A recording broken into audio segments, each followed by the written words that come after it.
Hello everyone, welcome তোমাদের সবাইকে আমার নতুন আরেকটি ব্লগ ভিডিওতে। আশা করি তোমরা সবাই খুব ভালো আছো। যেদিনের ব্লগটা শেয়ার করছি সেদিন ছিল বুধবার, গণেশ চতুর্থী। আমি সকাল সকাল স্নান সেরে রেডি। আজ রাজা আর রাজার বাবা দুজনেরই ছুটি। কাল অফিস ছিল, সময় পাইনি, তাই আজ রাজার বাবা গেছে ঠাকুর আনতে। ঘড়িতে বাজে 11টা, দেখছি এখনো আসেনি। তাই ভাবলাম সময় নষ্ট না করে ঝটপট রান্নাটা সেরে নিই। আজ দুপুরের লাঞ্চ একদম সিম্পল, সাদামাটা ডাল, আলু পোস্ত আর পটল ভাজা। একদম নিরামিষ রান্না, আজ মাছ মাংস কিছু করব না। ভাত, ডাল, আলু পোস্ত আমার কমপ্লিট। চলো ফ্রিজ থেকে কটা পটল বের করে নিই। পটল ভাজা খেতে রাজার বাবা তো খুবই পছন্দ করে। ওই কলিং বেলের আওয়াজ, মনে হচ্ছে রাজার বাবা এলো। ঘড়িতে বাজে 12টা। ঠাকুর পুজোর সামগ্রী নিয়ে আসতে রাজার বাবার তো অনেকটাই লেট হয়ে গেল। চলো দেখো কি কি নিয়ে এসছে, তোমাদের একবার দেখিয়ে দিই।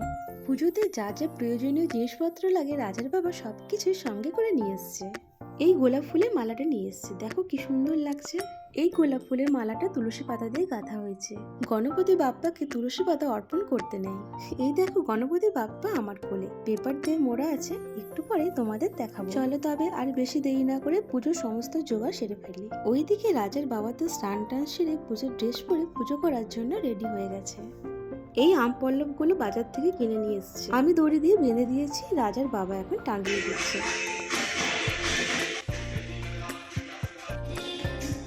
ওইদিকে আবার রাজা তো আনন্দে নাচ করছে। বাড়িতে পুজো হলে রাজার তো খুবই আনন্দ হয়। এই দেখো গণপতি বাপ্পা। গণপতি বাপ্পার মূর্তিটা খুবই সুন্দর, আমার তো ভারী পছন্দ হয়েছে।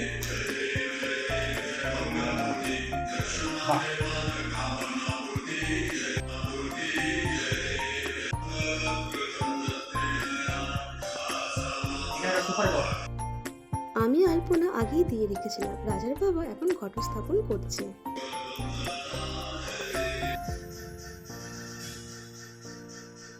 এখানে দেখো সমস্ত ভোগ আমি সাজিয়ে দিয়েছি, জাস্ট মোদকটা বাকি আছে। ব্যাঙ্গালোরে অনেক মিষ্টি দোকানে খুললো, কিন্তু কোথাও মোদক পেল না। তাই জমাটোই অর্ডার দিয়েছে, এখনো আসেনি। গোলাপ ফুলের যে মালাটা নিয়ে এসছে সেই মালাটার সাথে তুলসী পাতা ছিল, তাই পরানো গেল না।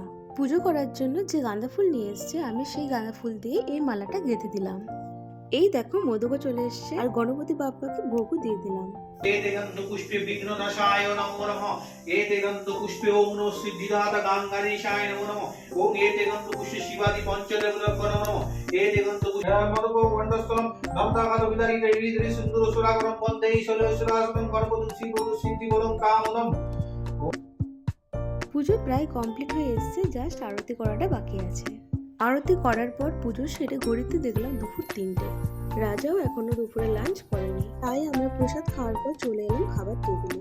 এই হলো বড়ি, আলু পোস্ত আর ডাল। আজ দুপুরের তো একদম সিম্পল মেনু, তোমাদের তো বললাম। আর সাথে ছিল পটল ভাজা।